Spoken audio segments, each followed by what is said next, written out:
The most expensive stretch of oceanfront in the United States, where a single home sells for $115 million, where bare sand commands $100,000 per linear foot, is being held together by a government dredge pumping borrowed sand onto a beach that will lose it by winter.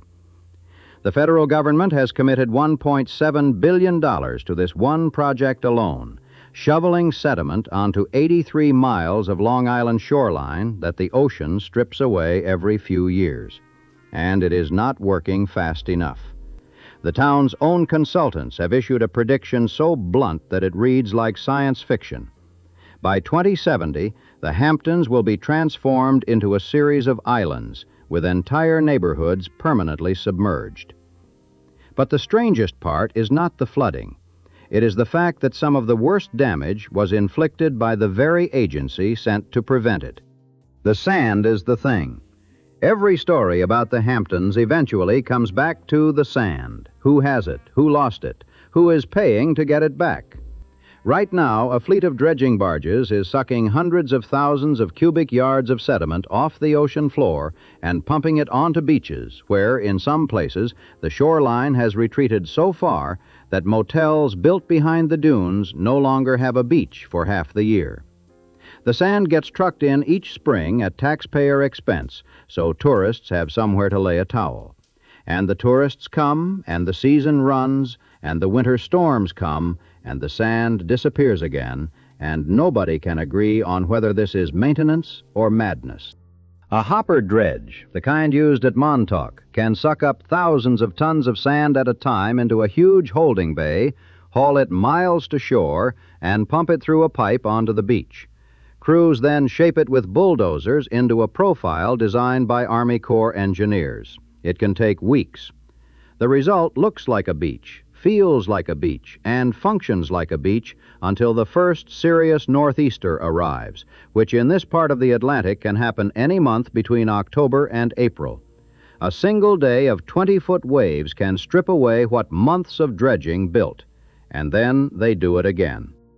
But to understand how a place worth tens of billions of dollars wound up depending on an annual sand delivery like a patient on dialysis, you have to understand what was here before the mansions, before the hedgerows, before the $100 million deals closed over lunch, and what was taken so all of it could exist.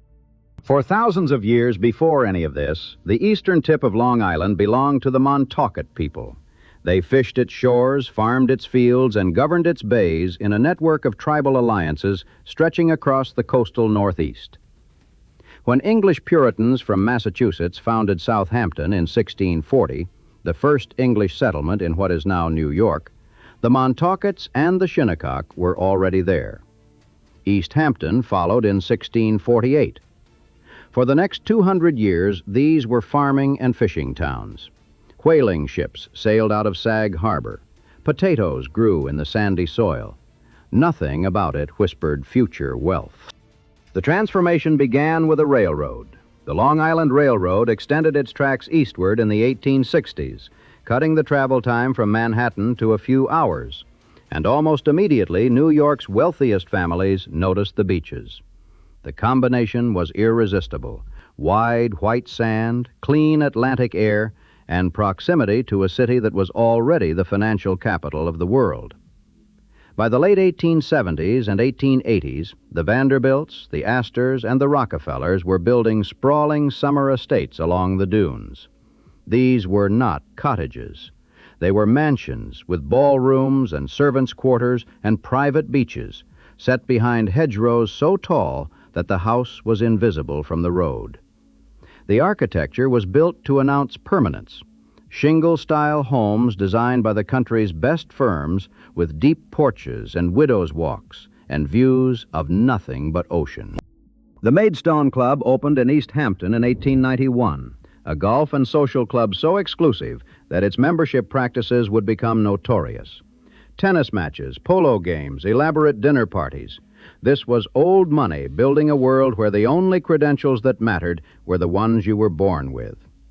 A New York Times article from 1882 used the phrase, the Hamptons, to describe the string of villages, and the name stuck.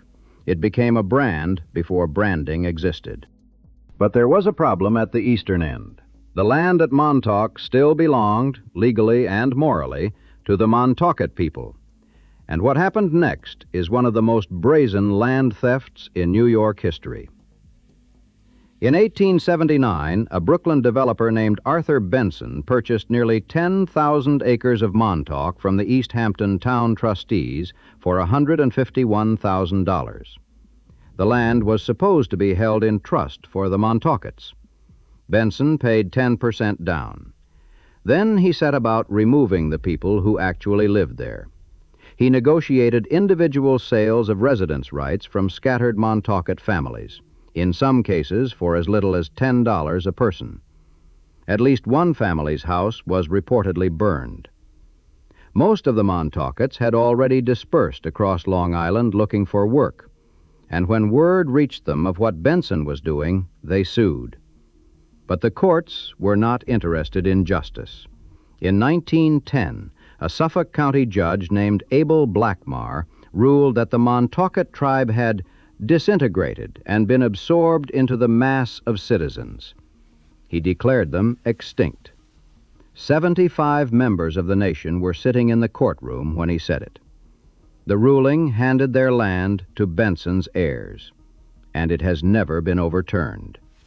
As of 2026, the governor of New York has vetoed a bill to restore Montaukett recognition 6 separate times. The tribe that named the place still exists. The state still says it doesn't. Benson died in 1890, but his land didn't stay quiet. Another developer named Austin Corbin bought parcels and lobbied for a steamship terminal that would connect Montauk to Europe. He was killed in a carriage accident in 1896 before his plan could materialize. The railroad reached Montauk by 1895. The raw ingredients, beaches, rail access, cheap acreage at the continent's edge, sat waiting for someone reckless enough to see a city where everyone else saw potato fields and fishing shacks. That someone was Carl Fisher. Fisher was possibly the most audacious developer in American history, a man who did not find geography convenient, so he manufactured it. Born in Indiana, nearly blind in one eye since childhood, he had co-founded the Indianapolis Motor Speedway and helped create both the Lincoln Highway and the Dixie Highway, the first transcontinental road systems in the United States. Then he took a mosquito-ridden mangrove swamp near Miami and willed Miami Beach into existence, dredging Biscayne Bay to create buildable land, funding the first bridge from the mainland, and selling sunshine to the rich with a showman's genius. At the height of the Florida land boom, by some estimates, Fisher's Miami Beach holdings were worth between $40 and $100 million. He had invented a city from nothing. Now he wanted to do it again. In 1925, Fisher bought over 9,500 acres at the tip of Long Island from the Benson heirs for $2.6 million, the largest single real estate purchase the East End had ever seen. His slogan told the whole story: Miami Beach in the winter, Montauk Point in the summer. Fisher's plan was not a hotel, it was a city. His architects laid out a resort community designed for roughly 140,000 people, bigger than any town on Long Island at the time. He envisioned boat lines running from Montauk to Manhattan, to New London, to Boston. He sketched a resort meant to rival Newport and Palm Beach simultaneously. And for a few dazzling years between 1926 and 1929, he built it at an almost reckless pace. He hired the architectural firm Schultze and Weaver to build Montauk Manor, a 200-room Tudor Revival hotel perched on a hill overlooking the Atlantic, the most luxurious hotel on Long Island, a favorite of the New York and Newport crowds.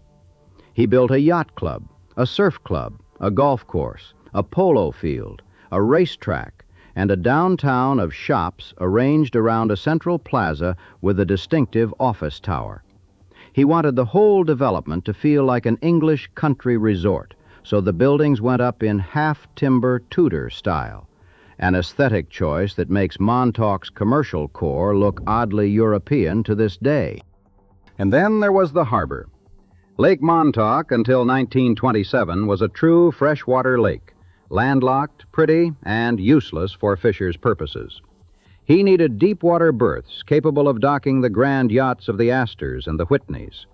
The only available anchorage at Fort Pond Bay was unprotected and prone to devastating storms.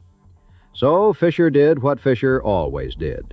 He blasted open a channel from Block Island Sound into the lake with dynamite, dredged half of it to a depth of 12 feet, and built the Montauk Lake Club on Star Island.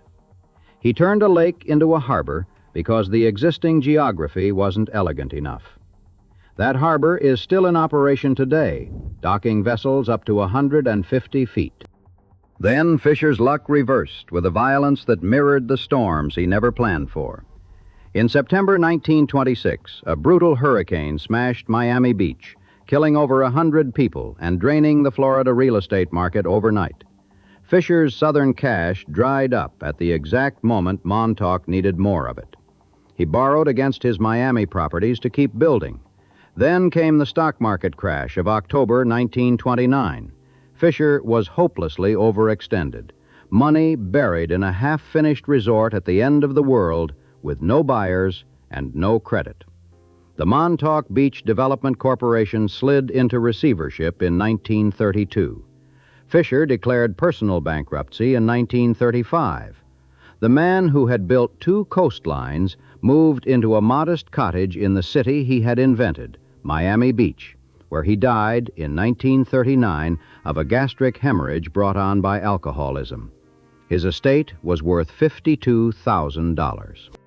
For years afterward, the office tower downtown stood empty. Locals called it the White Elephant. You could walk in off the street if you wanted. There was nothing inside but an insurance agent's office on the ground floor and trash on the fire stairs. Fisher's building survived, though. Montauk Manor, the Yacht Club, the Tower. They were all still standing, waiting to be repurposed into something their creator never imagined. But Fisher's bankruptcy was only the first catastrophe. The second arrived without any warning at all. On September 21st, 1938, a Category 3 hurricane made landfall at West Hampton Beach. Nobody saw it coming. The U.S. Weather Bureau had expected the storm to hit Florida and then curve harmlessly out to sea. Instead, it accelerated up the eastern seaboard at extraordinary speed.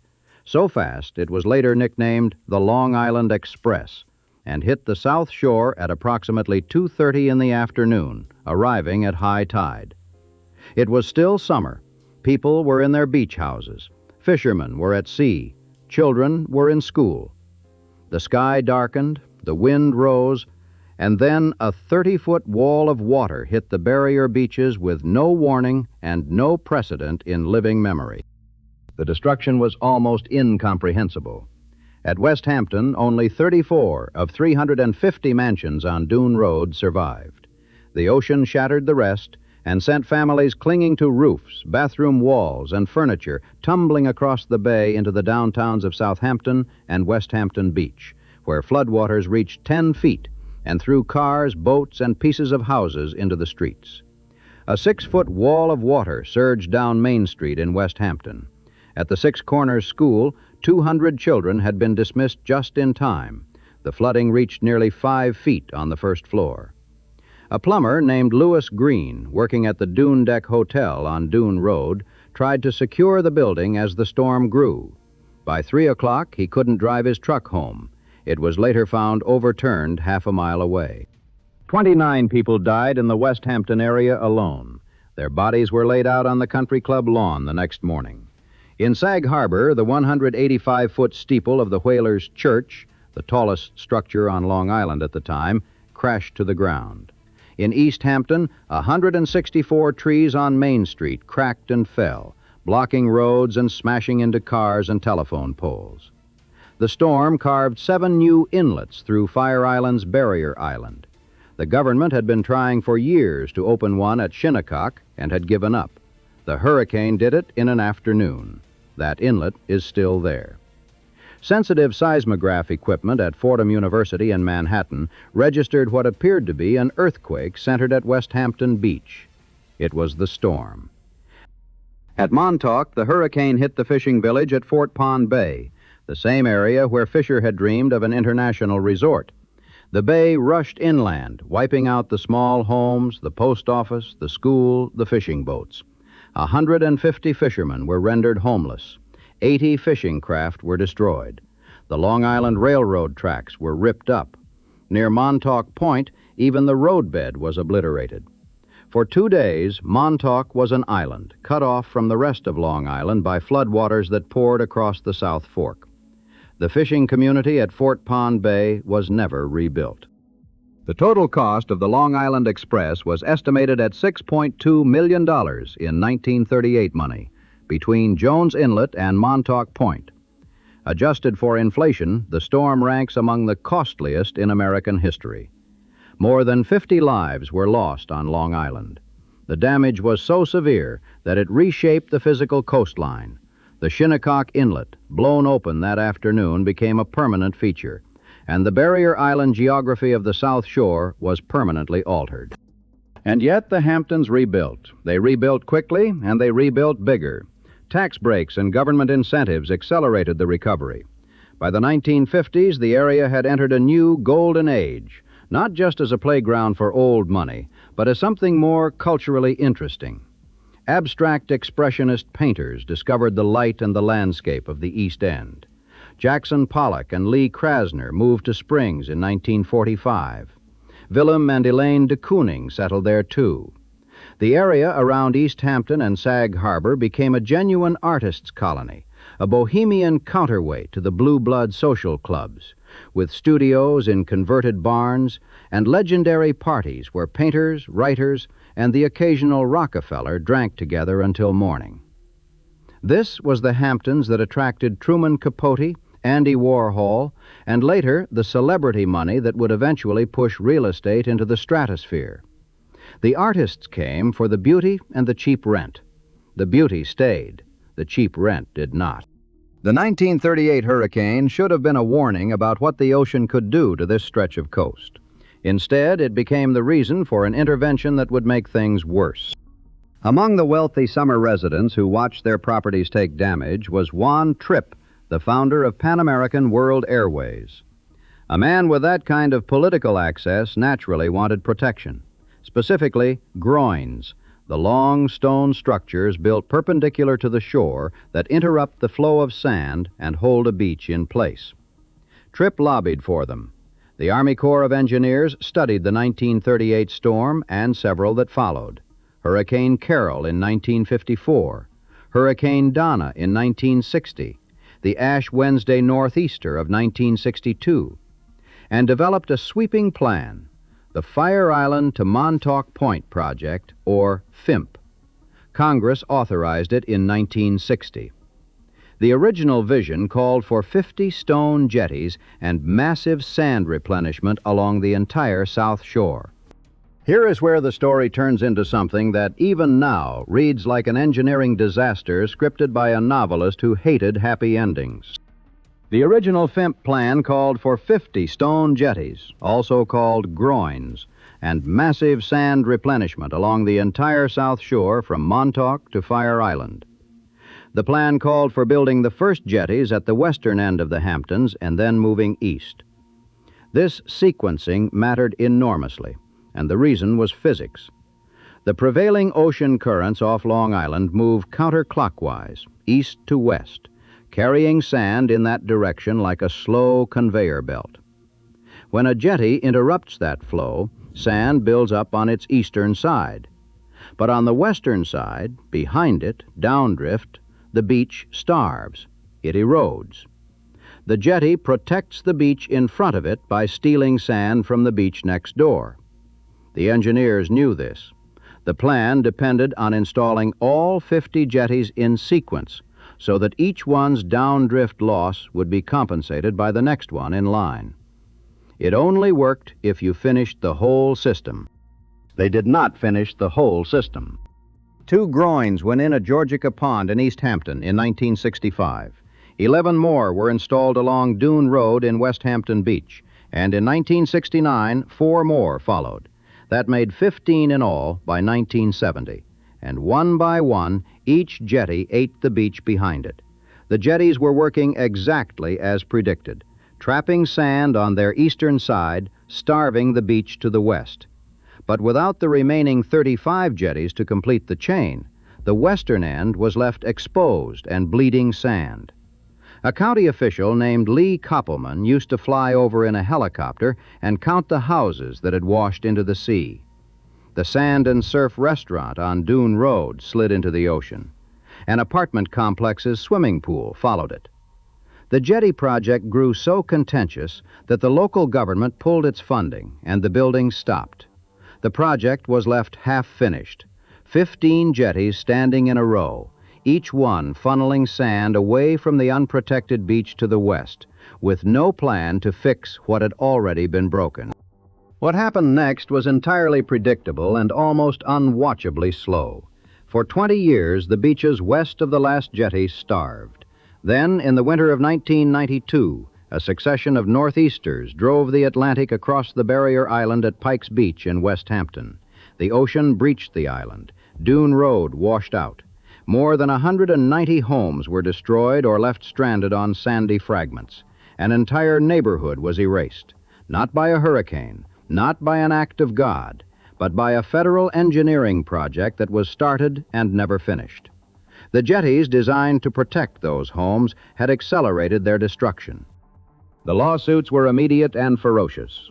A jeweler-turned-teacher-turned-bar owner named Gary Veglianti organized the displaced residents, holding fundraising meetings at the Gramercy Park Hotel in Manhattan and a bowling alley out east.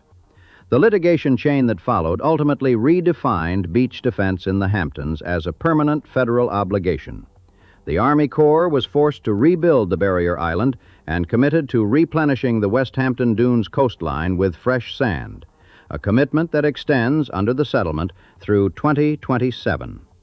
In other words, the government broke the beach, and then the government was ordered to keep fixing it, essentially forever. The bitter irony is that it worked, eventually. When Superstorm Sandy hit in 2012, West Hampton Dunes, the community that had lost nearly 200 homes in 1992, suffered no significant damage. The rebuilt dunes held.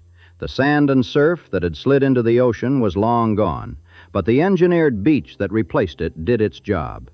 The village that had been the poster child for coastal engineering failure became, 2 decades later, a case study in coastal engineering success. But the cost of that success was a federal government locked into spending hundreds of millions of dollars replenishing a beach that physics keeps trying to dismantle. And this is the trap the entire Hamptons coast is now caught in. It is not that the beaches are eroding. Beaches have always eroded. It is that the amount of money sitting on those beaches has grown so staggeringly large that retreat is financially unthinkable, and the cost of staying is accelerating beyond anyone's ability to project. Consider the numbers. In 2014, a hedge fund manager named Barry Rosenstein paid $147 million for 3 contiguous oceanfront parcels on Further Lane in East Hampton, the most expensive residential real estate transaction in Hampton's history. In 2025, a single parcel on Further Lane traded for $115 million.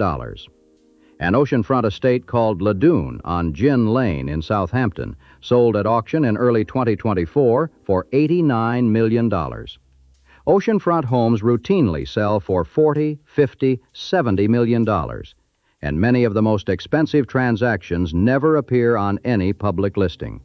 They close over handshakes at private clubs through brokers who specialize in 9-figure discretion. The total value of coastal real estate at risk in the Hamptons runs into the tens of billions. A 2018 study found that the market value of shoreline properties in East Hampton Village alone was estimated at $1.5 billion, and along the Peak it was $2.1 billion.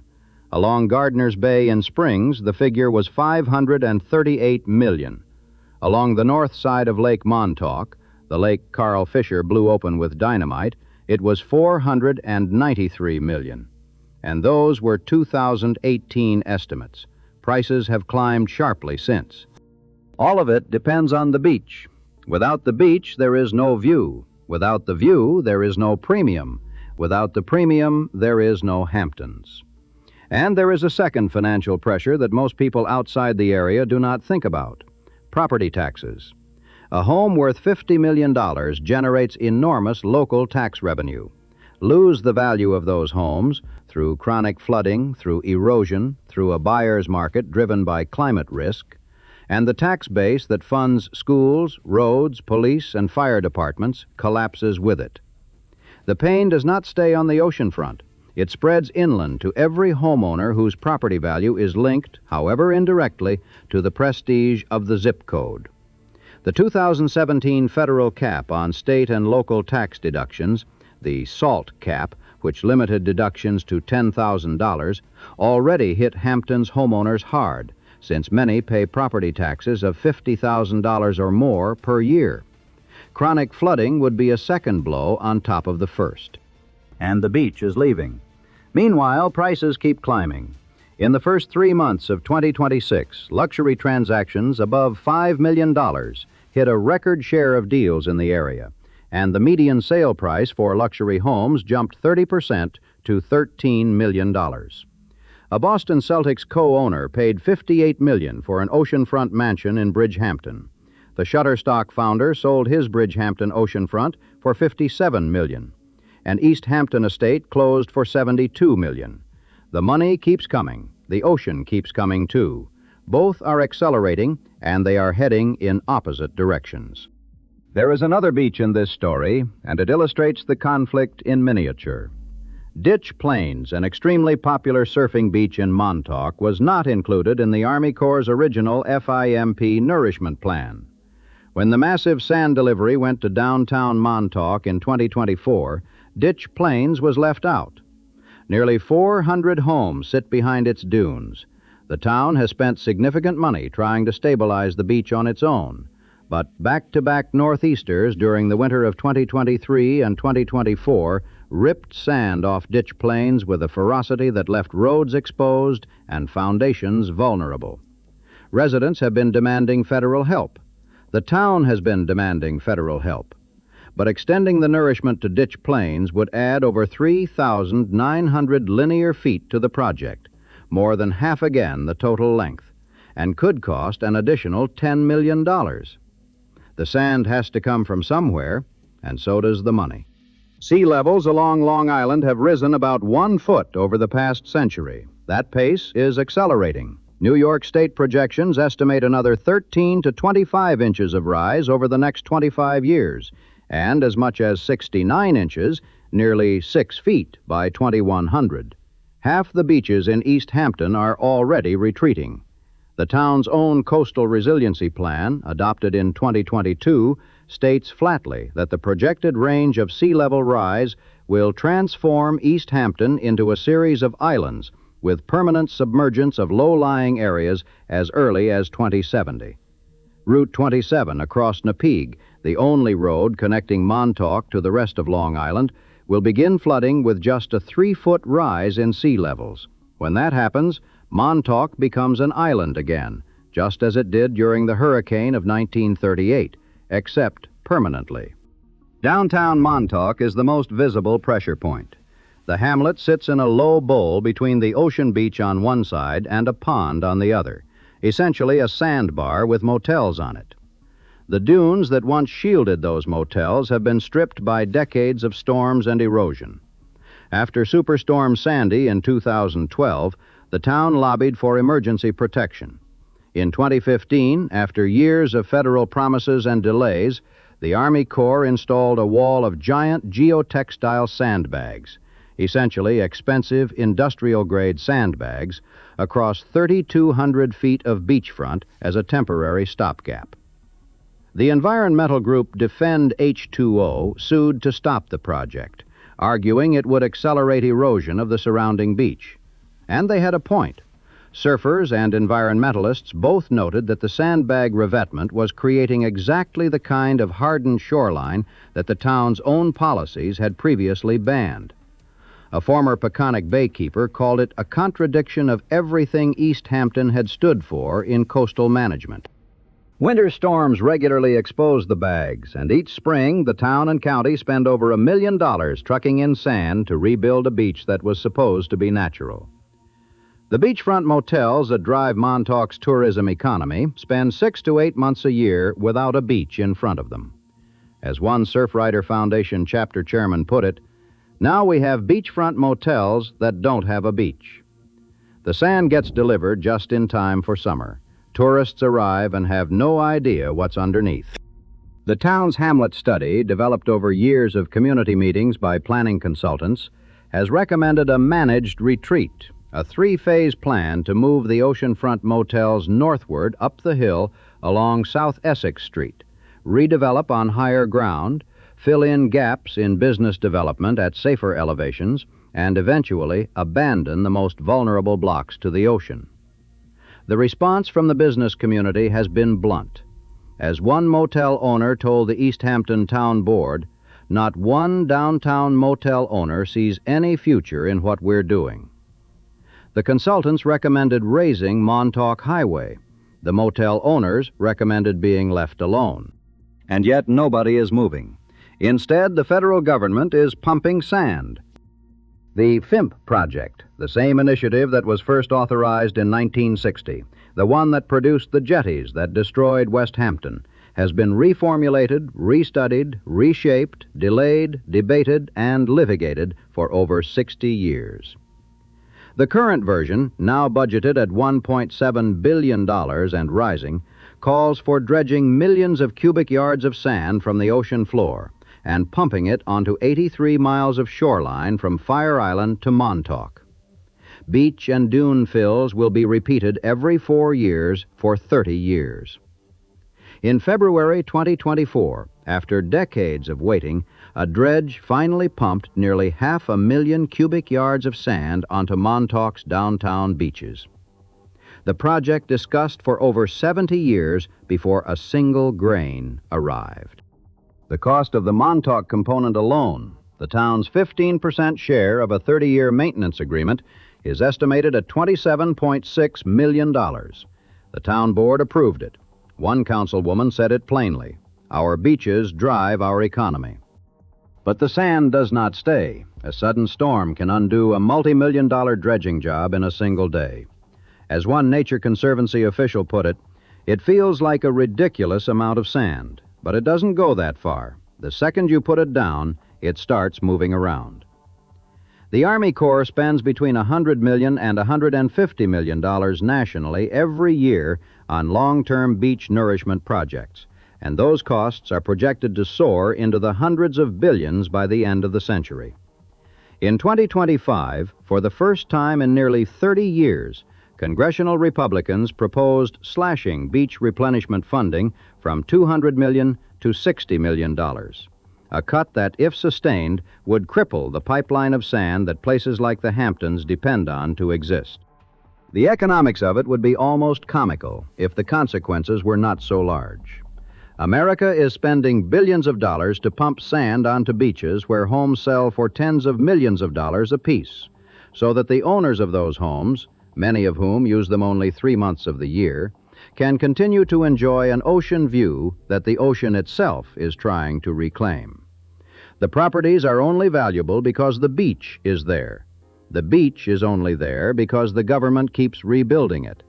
The government keeps rebuilding it because the properties are so valuable that the tax base depends on them. It is a loop with no exit, a machine that must keep running because the cost of stopping it is even more catastrophic than the cost of continuing.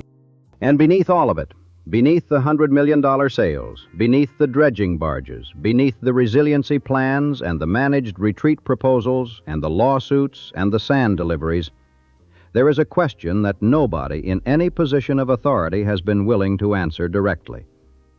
There is a point at which pumping sand onto a retreating beach in front of a rising ocean stops being engineering and becomes something closer to ritual. Nobody knows exactly where that point is. But anyone who has watched $1 million sand delivery vanish in a northeaster has at least begun to suspect that it might already be behind them. There is a phrase that keeps appearing in the engineering reports and the planning documents and the Army Corps briefings, so routine that nobody stops to hear what it actually means. The phrase is renourishment cycle. Every 4 years, the sand gets replenished. Every 4 years, because that is approximately how long it takes for the ocean to take it back. The entire multi-billion-dollar apparatus of coastal defense in the Hamptons runs on a 4-year clock. Dredge, pump, shape, wait, lose, repeat. The Army Corps will be monitoring sea level rise on a regular basis, their planners say, and if the rise accelerates, they may need to increase the volume of sand or raise the height of the berms and dunes. In other words, the project is designed to grow more expensive over time, not less. In the 1940s, after the Depression, some of the old estate owners along the Hampton shore used to take broken-down cars and Christmas trees and bury them in the sand at the waterline, hoping the debris would slow the waves. A broker whose grandmother cleaned those big estates remembers hearing the stories. It was crude and people laughed about it later, but the impulse was identical to the one driving a billion-dollar federal project 80 years later. Take whatever you have, throw it at the ocean, and pray it holds. There is one more number worth knowing. The Showtime series The Affair set its final season partly in a fictional mid-21st century Montauk, a place where mass transit short-circuits from flooding, coastal communities go dark, and shoreline towns have lost basic municipal services. The writers set that future in 2053. The town's own resiliency plan suggests they may not have been far off.